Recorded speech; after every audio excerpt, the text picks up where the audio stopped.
we can start with the dua. Allahumma arina haqqa haqqan warzuqna ittaba'ahu wa arina batila batilan warzuqna ijtinabahu. Means that may Allah Ta'ala show us the truth and give us the tawfiq to follow it, and also show us what is false and give us the tawfiq to avoid it. So all of this, understanding the truth and being able to follow it, is from the grace and mercy and blessing of Allah.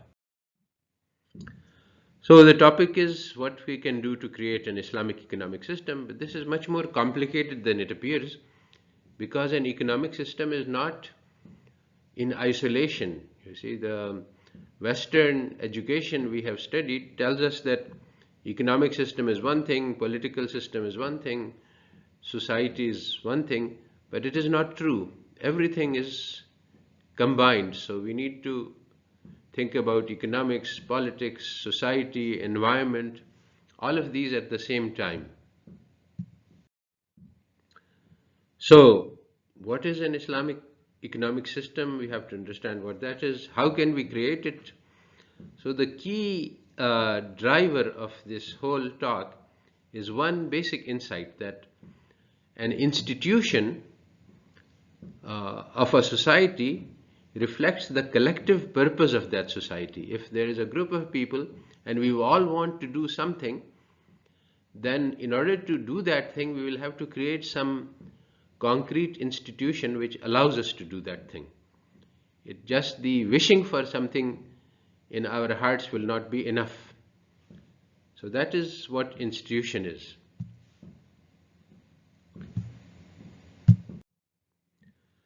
So now there is a hadith that we were all born on nature. Nature means the deen of Islam. But later we were trained away from this nature into being Christians or Majusis. Now this is the original hadith, but the truth that we must understand today is that everybody has been trained away from the deen of nature, Islam. Our training is done by a Western education, and Western education takes us away from Islam. So we do not have the natural deen in our hearts coming into our minds and lives.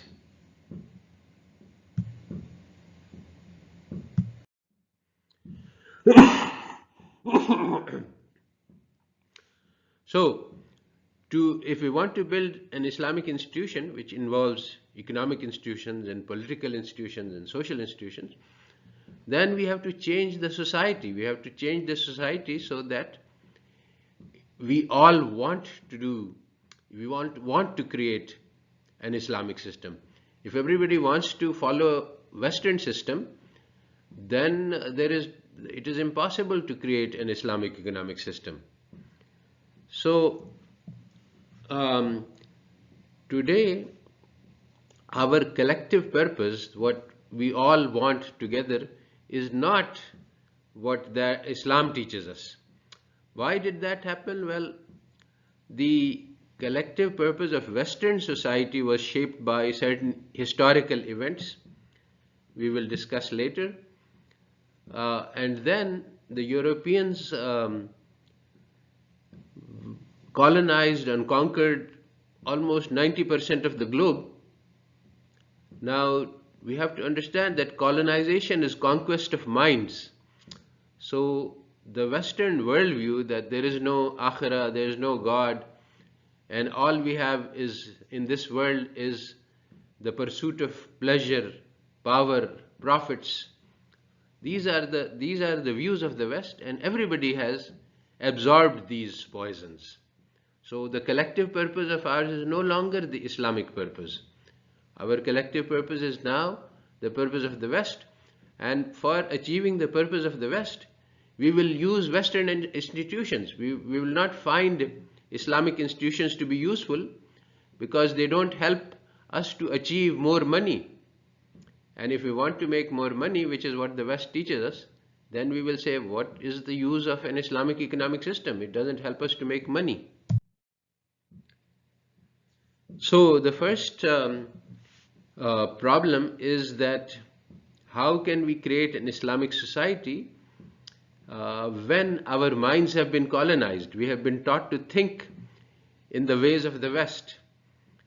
And the methodology for colonizing minds is the Western education, which creates many myths in our minds.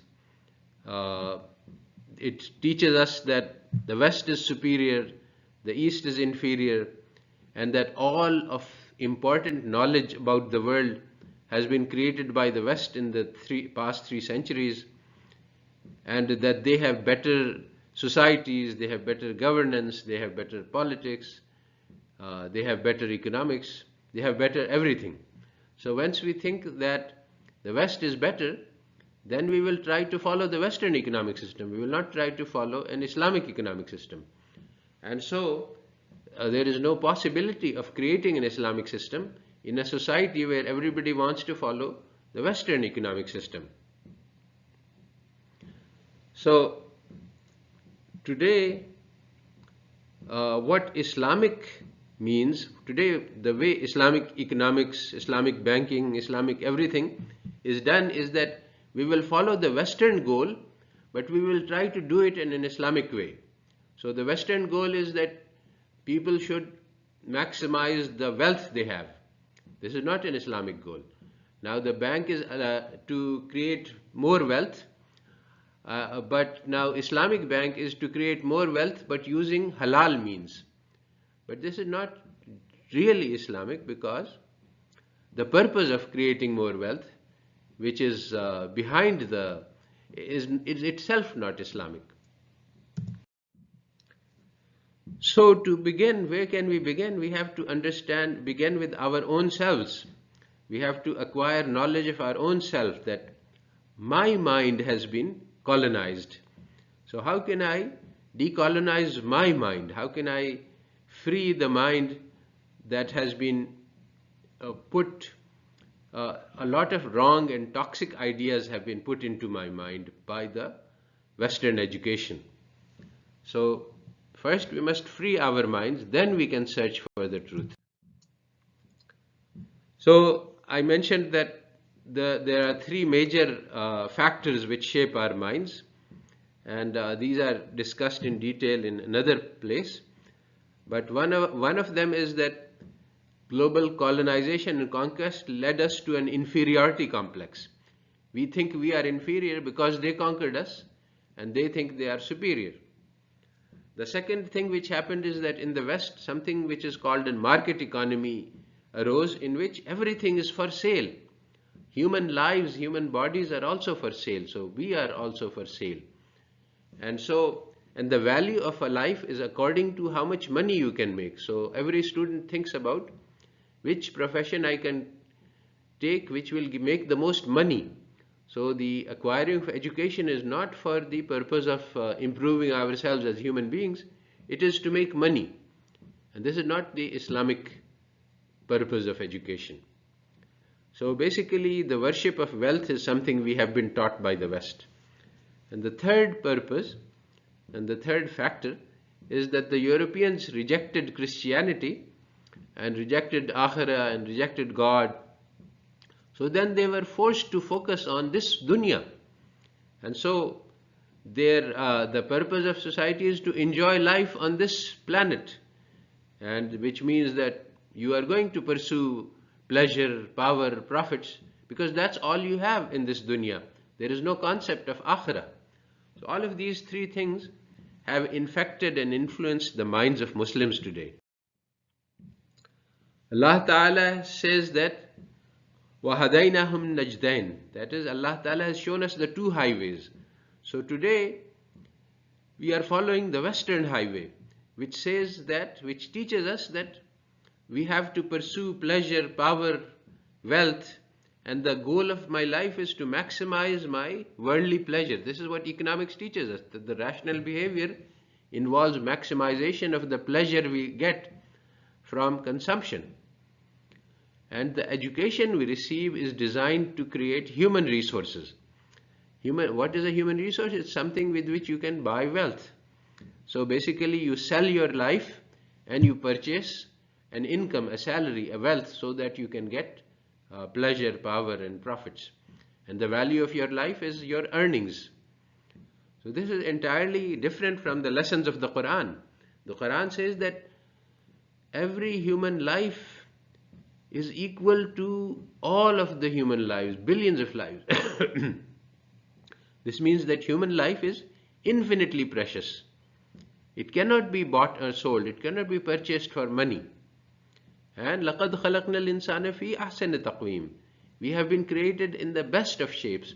So we have the potential to rise above angels and also the potential to fall below the beasts. So the goal of life is to learn how to develop these potentials for excellence that Allah Ta'ala has placed inside us.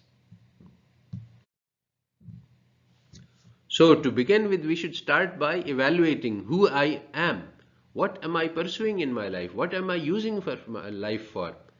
So what is my criteria for success? So most students that I have asked this question to, they say, oh, I don't want much. I want a job, family, house, kids, etc. So this is their purpose. If this is the purpose, then they will look for money, they will look for jobs, they will look for the delights of this world. So just to think as an example, for self-understanding, there is a hadith that when a man leaves his house and goes towards the masjid, with every step he takes, he earns one sawab. One of his sins is forgiven, and he rises by 1 degree. So this does not motivate Muslims today. But just imagine, because our hearts are full of the love of money, just imagine how many people would start going to the masjid if we said that for every step you take, you will get $1. You see, that is just to show us that we are much more lovers of this dunya and not lovers of the earning of the akhirah. And this is the infection in our hearts created by the Western education, which teaches us the love of dunya and the love of wealth. But what the Quran tells us is that if your fathers and sons and brothers and wives and tribe and riches and trade and the home that you have, all of these things should be not your favorite things. What are the 3 loves that Allah Ta'ala asks for? He says that Allah and His Messenger and striving in His cause. So we must love Allah Ta'ala and we must love the Prophet Muhammad Sallallahu Alaihi Wasallam. And the third thing is very important because we think that, okay, Allah, Prophet, Deen, we know that, but it is not Deen here. It is striving for the Deen. That is not just following Islam, but struggling to create Islamic institutions. So the title of this talk, how we can build an Islamic economic system. This is something we are supposed to love above all other things. Today what we love music and movies and anything which gives us delight to our soul, but we don't love making the effort to create the deen, to bring about the deen in this world. And so this is, we think we are supposed to love more than all other things. So remember that there are 3 questions in the grave. Who is your Rabb? Who is your Prophet? And what is your deen? And so this question, we think, oh, it's very easy. I know Rabb is Allah, Rabbun Allah, and we know our Prophet and deen. But this is the problem, that the questions will not be asked from the tongue. They will be asked from the heart. And so what love is in the heart, that will be able to answer. So if we love Allah Ta'ala and the deen of Allah and the Prophet of Allah, then we will be able to answer these questions. Otherwise, we will only start talking about the things that we loved, my house and my job and my car and uh, all other things that we've used to love in this dunya, that's what we will answer. So the thing that is needed to do is to purify the hearts, which is tazkiyah. That is necessary first step to creating an Islamic society and to creating any kind of Islamic system. Now the thing is, as I've already mentioned, that there is a big difference between Islamic education and Western education. The Quran teaches us to work on the human being, to create the human being, to learn how to become a human being, learn how to develop the infinite potential within us. Western education just teaches us how to make money, turns human beings into machines, turns them into parts for use in a factory. It makes all human beings who go through the education, they are interchangeable parts. They have the same kind of education and they can do the same kind of jobs. Standardized parts in order to run a factory.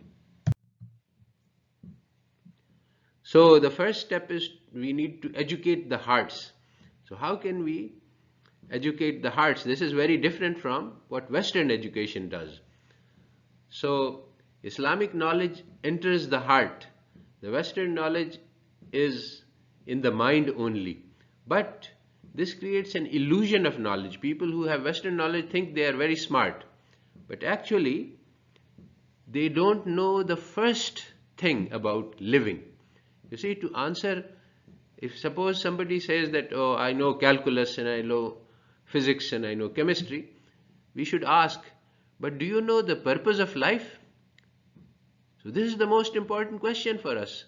I have this very precious life. How should I spend this life? This is the question to ask. Can you answer this question by using mathematics?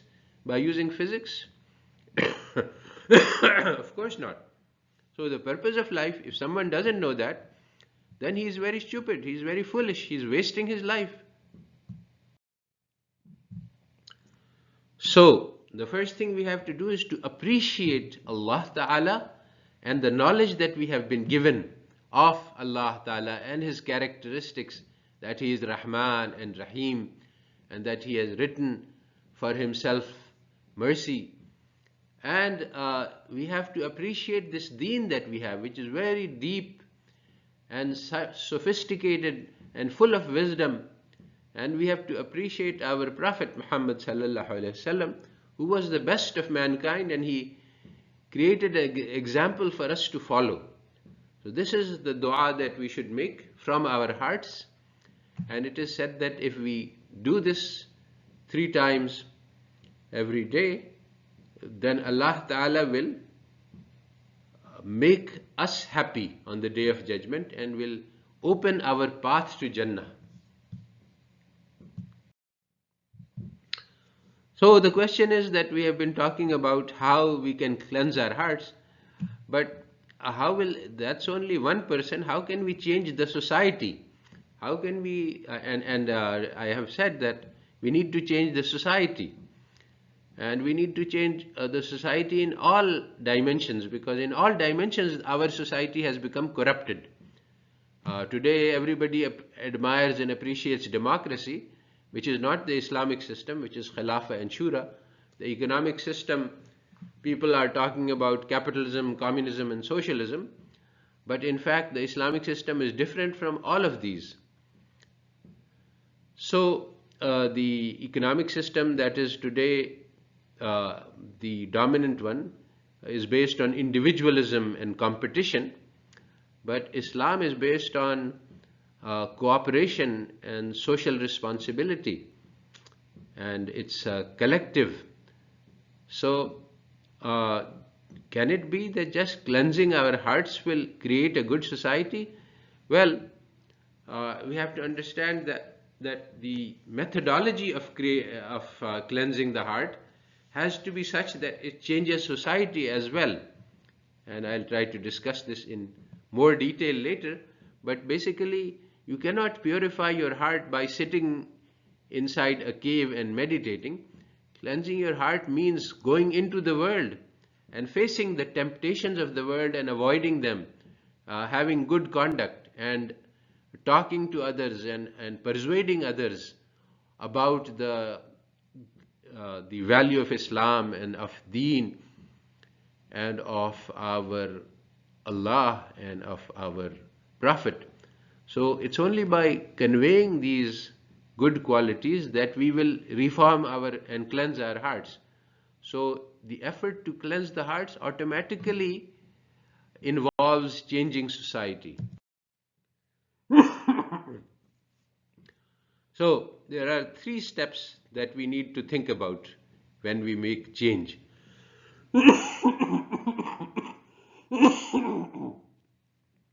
One is to understand where we are, and then to understand where we want to go, and then to understand how to do this. So one is the diagnosis of our sickness, the second is the ideal form where we want to be, and the third is the methodology, how we create change. So the diagnosis we have already discussed involves understanding that our minds have been colonized. So to understand our own minds, we have to understand how the Europeans think. So European thought requires studying European history. How did they start to think that wealth is all important and that human beings are not important and human lives are for sale and purchase? These are very strange thoughts. And the early Europeans did not think that, but some events happened in Europe which led to the rise of this kind of thinking. So we have to understand how this disease got started in Europe, because this disease has infected our minds. So if we understand the roots of the disease, we will be able to overcome this disease. So as I've already discussed, the collective goals of a market society, the Europeans created a market society where everything is for sale. So when everything is for sale, then money is automatically most important, and basically you spent your life in the pursuit of money. And when you spend your life in pursuit of money, you are the slave to finance. Today in the USA, every student has to take loans to study because education is so expensive. And today there's more than $1 trillion worth of debt that the students have. What does this mean? It means that after they get their degree, every job they take, they will send part of that money to the high finance, to the rich people. And that's why the rich people are getting richer and richer and the poor people are becoming slaves of money. Today, efforts are being made to Islamize societies, to Islamize education. But this is not working. The Islamic banks are not genuine. Islamic universities, one in Malaysia, one in Pakistan, these are not doing the thing that we want. Why? Because the collective purpose remains the same of the society. So basically, instead of making money by using haram methods, interest, we want to make money using halal methods like musharaka and mudarba. But the problem is not whether you should use musharaka or mudarba. The problem is whether you should be trying to make money. If you have a lot of money, then what you should do is you try to give it to the others, feed the hungry. This is what Allah Ta'ala says, unfiqu, nifaq fi sabilillah. So this is the thing that we want to spend in the path of Allah. So not accumulate wealth. So that's why being Sharia compliant and being trying to earn money in a halal way, this is not genuinely Islamic. So how we can get a genuine Islamic society? As I've already said, the first step is to decolonize the minds. So to decolonize mind, we have to understand how minds are being colonized. and how we can change this. So basically, minds are colonized by the Western education that we receive, and so to change this, we need to develop an alternative form of education. When we get a Western education, what do we learn from the Western education? If you go through university, you will see that all your courses, mathematics, chemistry, physics, biology, sociology, anthropology, economics, social science, all of this comes from, all of the textbooks are written by European authors or their copies. So we get the understanding that all knowledge today was created by the West automatically. So all other societies are ignorant and backwards. The only society which is advanced and educated and knowledgeable is the Western civilization. So this is wrong idea, but this is the idea that anyone who takes a Western university education will automatically get. But the key is that Western education doesn't teach us how to be human beings. It doesn't teach us that there is going to be death. There is no mention of death. It doesn't teach us how to prepare for life after death. It doesn't teach us that you will be in Jahannam forever if you don't conduct yourself properly. It doesn't teach us what are the sinful acts and what are the good acts, what are the things which will please Allah Ta'ala and what are the things which will make Allah Ta'ala unhappy with us. So it doesn't teach us the most important things. So it only pretends to be an education. It is not really an education. So how we can break the hold of this education on our minds? We have to create a counter narrative. There is a narrative that the West has told that they are very civilized, everyone else is barbaric and savage, and they went and conquered the world in order to spread the benefits of their civilization. But this is not true. Actually, the Islamic civilization and Chinese civilization and Africans and Latin, they had civilization. The Westerns were barbarians, and they went and they conquered the world just like barbarians conquer civilizations. So the rise of the West has created savagery, ignorance and barbarism on massive scale. Today, every day there is a war, countries are being destroyed, nuclear bombs are being dropped on innocent people, and this is all considered normal because the dominant civilization is savage and barbaric. So this is very, very, very different from the Islamic society, which is built on cooperation, on generosity, on taking care of each other. The Ummah is one body, social responsibility. If there is anybody hungry in my nation, I am responsible for it. And all of the creation of Allah is the family of God. So trying to live like a family is very different from trying to live like savages and barbarians. So the institutions which we need to strengthen our society, and these are the institutions which reflect the spirit of society, is the family and the extended family, our relations. Sila Rahmi is emphasized, obedience to parents, affection to children, and then the neighborhood. We are supposed to take care of our neighbors 40 houses to the right and 40 houses to the left. And then there is the larger community which comes together for Jummah. In the Eidain, the whole nation is supposed to celebrate together, and at Hajj, the whole Ummah gets together. So these are the institutions which were created by Islam for building unity of the Ummah. Of course, it must be said that today only the form of these institutions remains. The spirit behind them has been lost because it has been replaced by the Western spirit of individualism, hedonism. Just worry about yourselves. Today, the Muslim doesn't know who the neighbor is.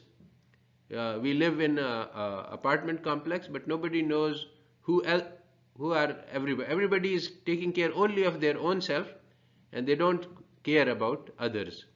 This is the Western way of life. So, how can we strengthen the family and community? This is the basic, the cell, the root of the Islamic society.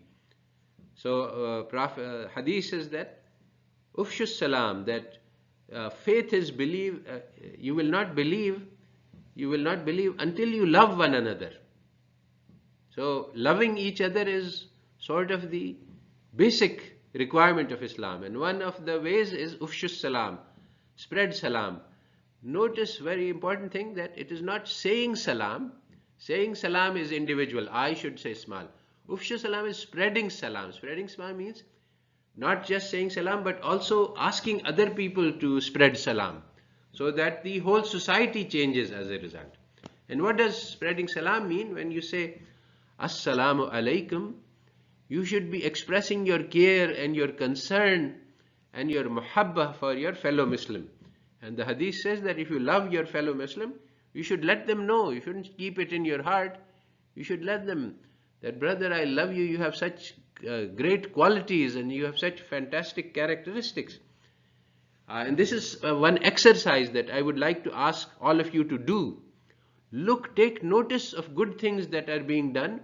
Just one simple small act. Somebody gets up from his chair and brings a glass of water. You say, oh, mashallah, you are so kind because you took, you thought about what you could do to help your fellow brother, and you thought that maybe he wants some water and you brought him water. So this is a great deed in the eyes of Allah. So if you start to praise others, especially when they do not expect you to do this, and especially when they do something they don't think nobody is paying attention, then they will be surprised and they will be made happy. And basically making other people happy, this is the way to create love in the community. Smiling upon your brother Muslim is a virtue. There is no cost to it. You just have to exercise your mouth muscles, and it spreads happiness very easily. So there are these two models. One is the Western educational model, which is all about dollars, and there is the Islamic model, which is about spiritual progress. And it starts with the lowest stage, which is nafs ammara. By the way, nafs ammara is the nafs which is governed by the desires. And this is exactly the rational man, the homo economicus of standard economic theory. So how can we grow towards an Islamic society? Well, we focus on our personal conduct.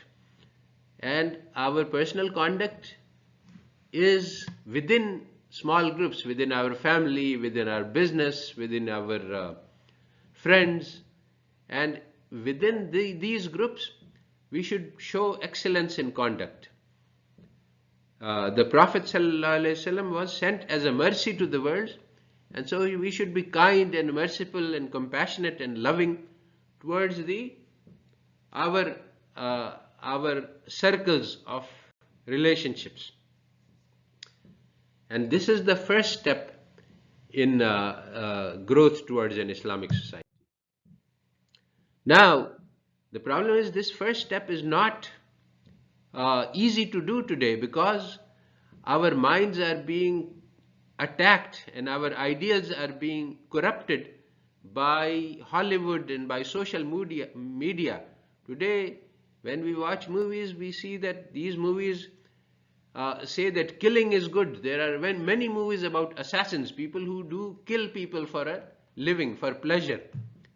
There are movies about mass murders, about torture, about criminal behavior, about prostitution, about pleasure without pursuit of pleasure without any social concerns.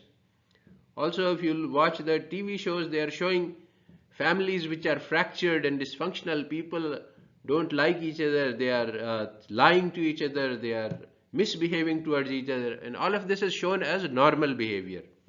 So all of these poisons are being put into our minds.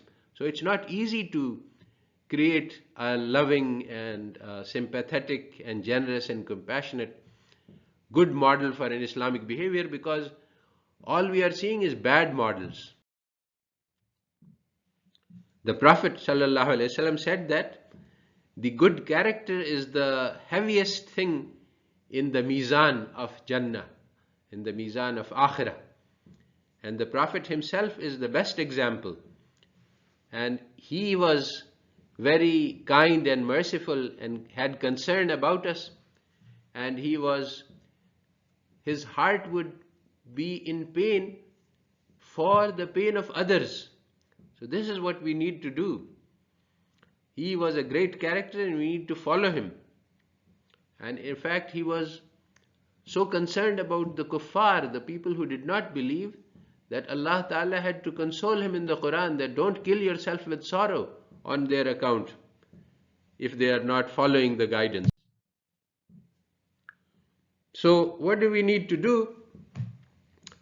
The most important priority is to change the education, because the education is poisoning our minds and hearts.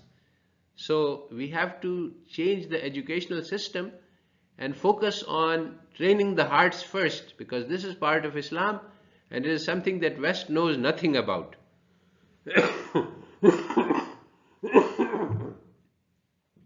So we need to create an educational system which is centered around the training of the heart and also goes into the worldly ulum, but not in the way that the West teaches. It has to be done differently. When we teach physics, we should look at the creation of Allah and we should admire how beautifully Allah Ta'ala has engineered the rotation of the planets and beautifully precision engineered the distance of the earth from the sun, the force of gravity, and all of these things. We should admire the Tabarakallahu ahsanul khaliqeen. This is how we should study all of the sciences. And the social sciences, they all have to be thrown out because they built on toxic Western models. Western societies are built on competition and greed and individualism and hedonism. All of these are toxic.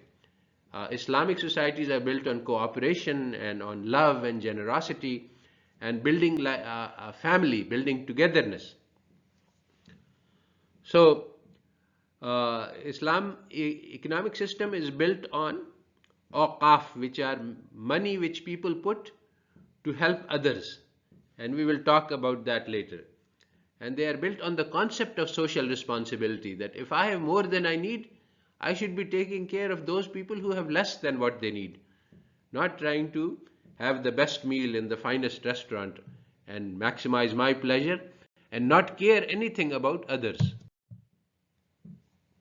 So as I've said, the first priority is in creating an Islamic education, and today we have models that are beginning to come into existence. There is like Zaytunia University and many other places where people are trying to create an Islamic education, but it has to be understood that most of these models are deeply flawed. They are not working properly. It's like the II, International Islamic University, Malaysia and Islamabad. They were created with this idea that we need to have both Western knowledge and Eastern knowledge. So they teach on the one hand Quran and Hadith and Fiqh, and on the other hand they teach Western subjects. But this is like trying to combine fire and water. These two things cannot be combined. We have to change the Western education and transform it. This is called the Islamization of Knowledge project. But it also has some issues that have prevented it from delivering the results that we want. But it is a project of very high priority, very important. We can't accept Western knowledge in its current form. We have to transform it, Islamize it before we can use it. I am now starting to propose that we should use Ulum al-Umran, build on Ibn Khaldun idea and develop our own alternative to Western social science. We have to just throw the whole thing in the garbage.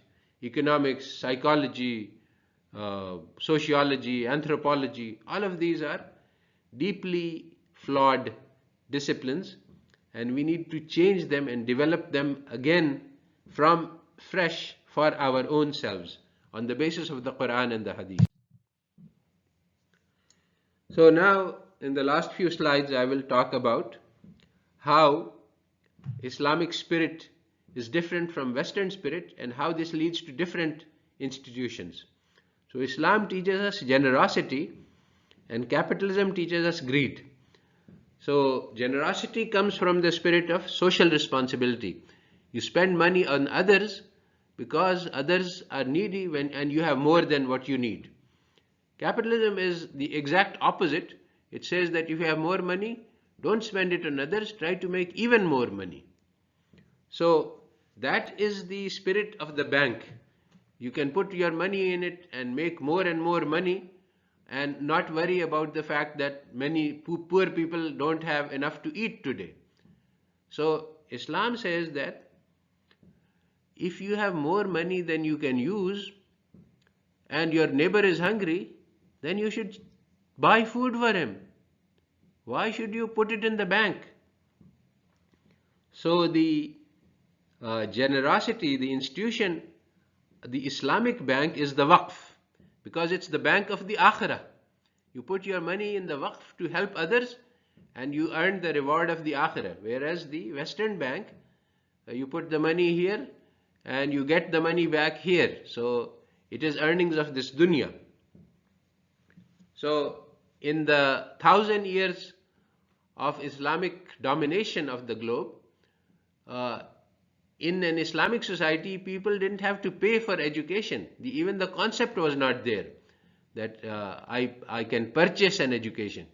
You would go to people who had knowledge, and the people of knowledge are supposed to give knowledge to others freely. So also health. There was no concept that if somebody is sick, he has to produce money, only then he will be treated. If somebody is sick, then it is the responsibility of the whole family to take care of him. We know that he can take care of himself, so it's our job as a society. And so throughout Islamic history, the hospitals, there were many hospitals, but there was no charge for admission. Similarly, an Islamic firm is very different from a Western firm. Western firm is built around maximizing profits.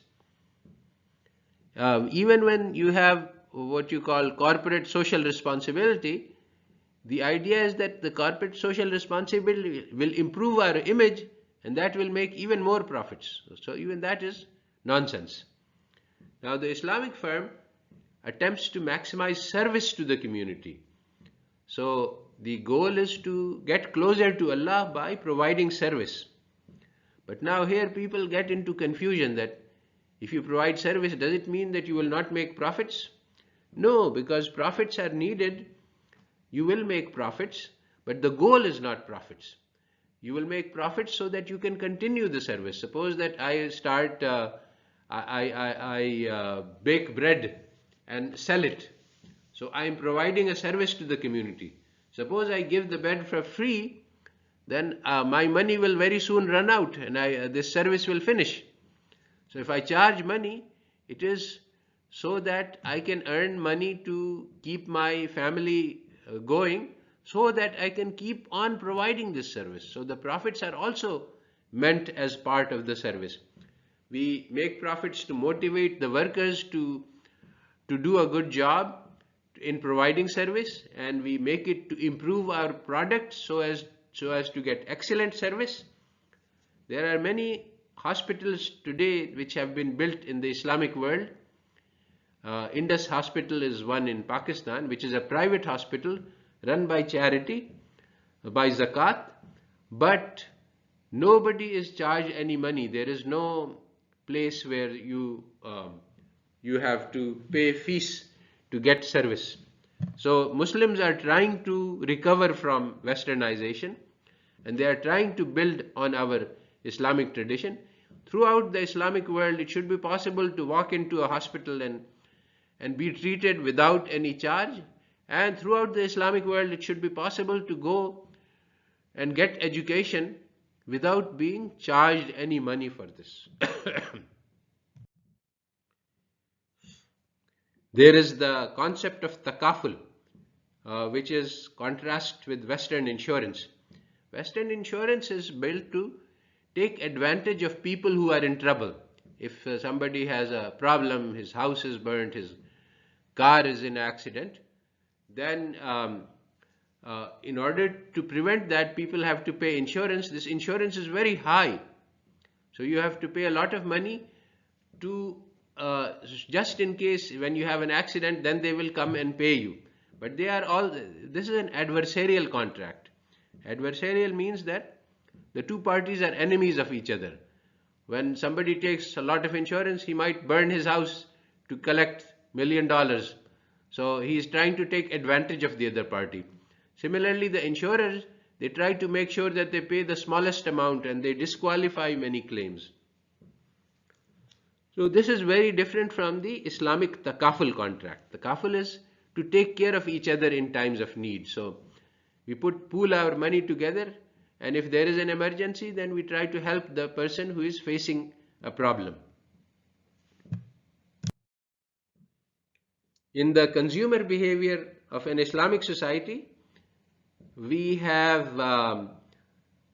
should not do israf, we should not do tabzir, we should not do conspicuous consumption. And there is a hadith that if you have extra food, you should send it to your neighbor. And if you have eating fruit, send some fruit to the neighbor. And if you cannot do so, if you have not enough to give to the other, then you should bury the peel of the fruit so that they don't know that you have this fruit, so that they don't feel jealous and envious. So this is very different from capitalist society, which is built on massive overproduction. Everything is produced in huge amount. Massive overconsumption. People consume a lot more than they need. They don't have simple lifestyles, and they are deluded. There is an illusion created that by consuming a very high standard of life, you can be happy, even though this is not true. High standard of living does not lead to happiness. What leads to happiness is friends and love and compassion and society.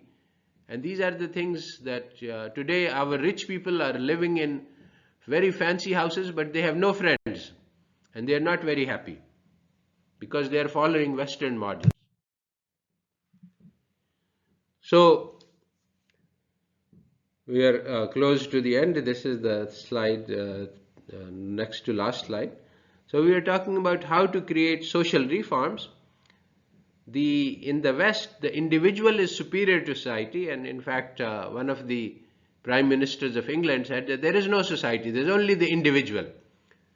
But in Islam, we have the opposite concept. There is society, and if I want something, but this is not good for society, then I shouldn't do it. So how to create a society? Well, we have to change ourselves to change our society. We have to invite others to social cooperation, but the invitation must be made in a humble way. We should think of ourselves as the most inferior, and we should invite towards the role model of our Prophet. So one invitation is that, I'm very good, you are very bad, you should become like me. This is from pride, and anyone who has pride will not smell the Jannah. So then there is a puzzle that if my brother is better than myself, then how can I make da'wah to him? So da'wah is based not on me or on you, but it is based on the model of our Prophet Muhammad sallallahu alaihi wasallam. And so we say to our brother that, look, my brother, I have many faults, and I am trying to improve, and I am trying to follow the model of our Prophet. And if you can help me, let us do it together.